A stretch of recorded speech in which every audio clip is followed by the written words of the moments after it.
welcome to this month's edition of Student News. It's the start of the 2020 school year and already we're off to a great start. That's right, even though this year is a little different than normal, the students here at Ada Borup West are ready to make the best of it. How does everybody feel about the COVID guidelines in place for Minnesotan schools? But before we know how people feel about it, we need to cover what they are. The guidelines themselves are only recommendations for school districts to follow. The actual plans are up to the school district, so for a local case, we need to look at what our school has decided to do in response to the coronavirus. The school has opted for in-school elementary and high school, but is required to offer a distance learning alternative for all students.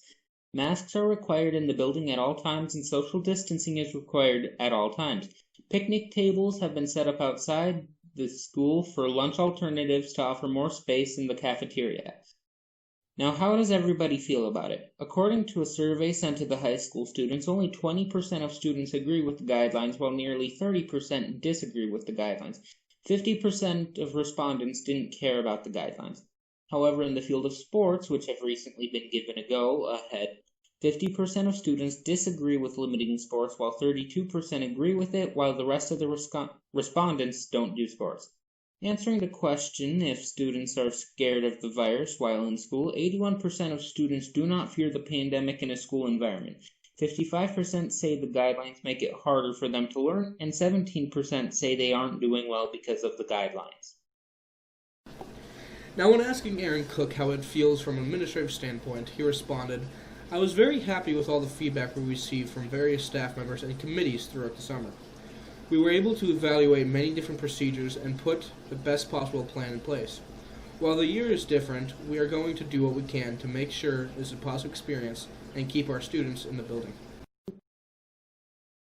Did you have lunch today? I sure did, and as usual the lunch was superb. Lunch is no exception to the coronavirus. That's right, big changes over the noon hour. Let's hear from Daniel and his story. At first glance, this might not look much different from lunch in the past, but there are changes to protect students from COVID.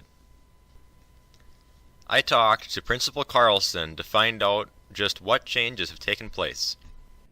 We've taken some safety precautions, and I think that that begins with making sure that our students are socially distancing at the tables. So all of our students are going to be sitting every other seat, and then across from them we make sure that nobody is eating directly across from another student. So it really ensures that the air that they're breathing out while they're consuming food, it's not going directly at another student. So we can hopefully keep any potential illnesses from moving across the table. Mr. Carlson also said that open lunch has been going very well, with no issues on students being tardy getting back to class, and has been overall pleased with lunchroom behavior and adherence to regulations. I think it's really worked out well. We really encourage the students to make good decisions, and so far I think they've done a good job of that. I also asked a few students on their thoughts. It's been going pretty good. I like it. Well, I like it because I can just go home every day, so that's a really nice thing that happened. Bo said that he is still able to talk to his friends even with the regulations and is not that bothered by them. I also contacted Devin Eklund over email, who said that lunch has been going smooth despite the new regulations. He also said phones are now allowed at lunch for younger grades, which he is happy about. Reporting live from Ada Borup High School, this is Daniel Jossend. Back to you, anchors. Fall of 2020 has brought in some new staff and students into the Ada Borup West community. Our very own Lakeisha has more on this story. Fall of 2020 has brought in some new staff and students into the Ada Borup community. I'll be telling you a little bit about each of our new staff and the new foreign exchange student. This is Rosalia. She's the new junior foreign exchange student from Hamburg, Germany, but she's originally from Poland. She speaks more than 3 languages. She's excited to have the opportunity of being an American high school student and getting the chance to meet different people and learn new things with her new friends and peers. This is Miss Lee. She's the new FACS teacher here in Ada Borup High School. She's engaged to the new FIA teacher, Mr. Hannon, also the daughter of Mrs. Lee. I'm really excited to be here. I went to high school here, so I am glad to be back, and I'm here for as long as they'll keep me here. This is Mr. Bao. He's a new high school social studies teacher. He will teach world history, world religions, and geography. This is his 3rd year of teaching. He taught in Ortonville, Minnesota, in his previous years. He enjoys teaching here because it's a well-run school and the students are friendly. He looks forward to working here in the future. Coronavirus couldn't stop fall activities this year.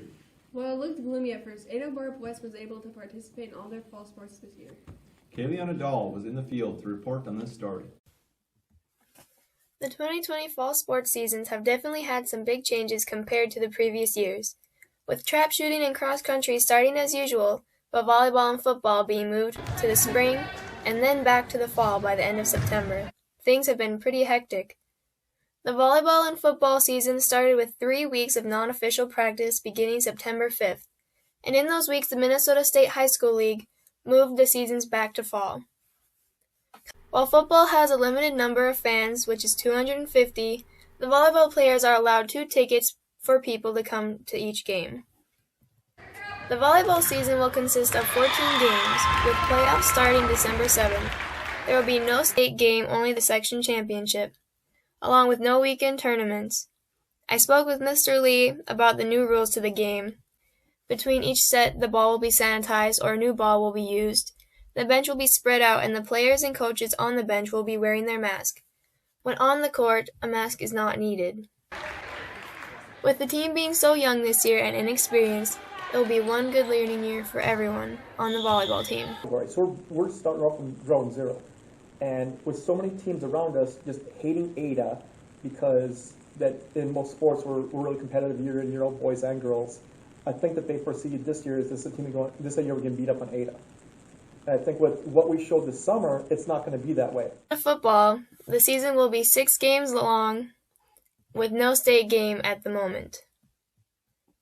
Mr. McCraven says that the team is young this year, but as coaches, it's fun to figure everything out with this group of boys they have. The coaches are excited about the football season being moved back to fall. Quote, football just wouldn't really work in the spring, quote, Mr. McCraven. Since volleyball and football didn't start as usual this year, there were plenty of kids that joined the cross-country team, whose start was unaffected by COVID. Normal year is around 20 people, and this year we had like 45, so this is a huge change, but I enjoyed it. And while volleyball and football started up again, the coaches encouraged those in cross-country to finish up their season that they started, while also coming to volleyball and football practice. Asa Jones was one of those that came out for cross-country, along with doing volleyball. She had fun doing cross-country while she could, and encourages anyone who can to join the team. We still have some people doing both, being a dual athlete, and it's tough to do that and give your all for both sports, but we have people who can handle that, and they're doing great. They had 8 total meets this year, the best one being at home in Ada, with lots of personal records for the runners. The top runners this year have been Katrina Quick and Baron Auden. Even while sports were a little disrupted this year, everyone is still excited and grateful to be playing. Did you know that homecoming was a tradition started in 1911 and has been a tradition of high schools across the country ever since? Wow, that's like 109 years. What a great tradition. Even though COVID forced many schools to change their homecoming, Ada Borup West found creative ways to continue this tradition. Ian has more to this story. Here on Student News, we will go over what the school has done so far during COVID. Today, we will talk about what happened while homecoming was going on. I had an interview with Mr. Carlson, and here's what he had to say. For homecoming week, we got a lot of different activities. We're going to be getting the kids out of the building each and every single day. We've got some community service stuff coming up on the Friday, the last day, and with that, we're also going to have a big send-off for all of our cross-country runners that are competing in the sectional race. It's a breath of fresh air, and I mean that literally. Those students are going to be able to get outside, get their masks off, socially distance, and really provide more of an inspirational side of things where they're able to get back to being kids and relaxing and having fun, and not only focusing on the educational aspect of the school. One of the many things that we did for homecoming was having many decorations throughout the school. Mr. Carlson also made it into a competition on who can have the best decorations. All the decorations were great, but in the end, the sophomores won the decoration contest. This glass of high quality H2O sure is wonderful. Did you know that the city of Ada just redid their water tower this summer? Well, golly gee, no wonder this element of life tastes so wonderful today.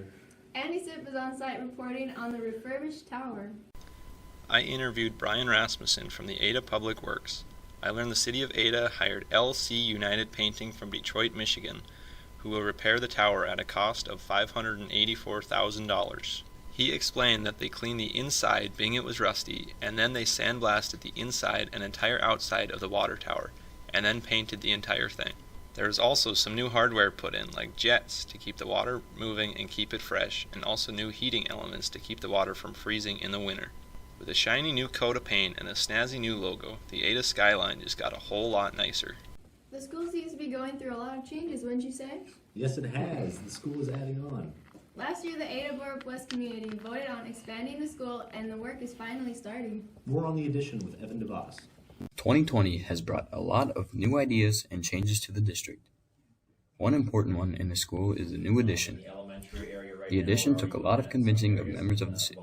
I asked Superintendent Aaron Cook a few questions on how difficult it was convincing them. Just having additional space if we need that third section of a classroom, or being able to potentially bring in other programs and have the space for those programs for those elementary kids. That purpose portion, we want to see that part used quite frequently. You know, during the school day, we're going to see a lot of different Phi Ed classes down in there. We're going to see a lot of extracurricular activities in there. We want community use in there as much as possible when we can. So there's going to be a lot of different things getting used in there, and that's what we wanted it for. We were lacking with some gym space for extracurricular activities, like we said, and for Phi Ed as well during the day. So we just want to maximize its usage and keep everyone happy that way. The vote for the new addition ended up being pretty close, but through it all, we are happy it passed. Here is what Mr. Carlson is looking for in the new addition. Doing a few of the classrooms in the elementary. That actually was done about 2 weeks ago, which is awesome. Our special ed teachers were able to get in their new rooms along with their pre-K students. So we have a couple new additions there. A lot of questions have been asked about when the addition will be done. Mr. Carlson informed me that classrooms in the elementary were finished a couple weeks ago, and the double gym area should be done by next year. You know, in the end, we were able to get it passed, fortunately, and like I said, we had a very good group of supporters that were pushing really hard as well, so a big thank you to them goes out one more time. Last year, we ran a story about Ethan's battle with cancer. Dallas Crawl has been in contact with Ethan over the last few months and is here to give us an update. Ethan Plummins is a beloved member of this community, so when he was diagnosed with cancer last November, the community was shocked. But now a year later, Ethan has made great strides towards beating cancer and returning to school during these wild times. It all started back in November of 2019 when I got diagnosed with a rare form of blood cancer. He then started on his treatment, and within a month he went into remission. But then 6 months later, he had gotten cancer again. But about after 6 months, I was having this pain in my chest, and so I had to go to the emergency room, and it turns out I had gotten cancer again, so that kind of sucked. After this news, he started his treatment at the Sanford Hospital in Fargo, where he cannot leave for 2 months. After a successful 2 months, he made his way to the cities for his bone marrow transplant from his sister, who is a perfect match. Ethan also mentioned something he learned through this experience. How to keep a positive attitude through tough times. I mean, I haven't really let myself get down or sad or anything. Ethan also said he's excited to come back to school, get ready for college, and getting to see his dog again. Wow, what a heartwarming story that was. Well, that's all the time we have this episode, folks. Tune in next month to see what happens in the next edition of Student News. News for the students, by the students.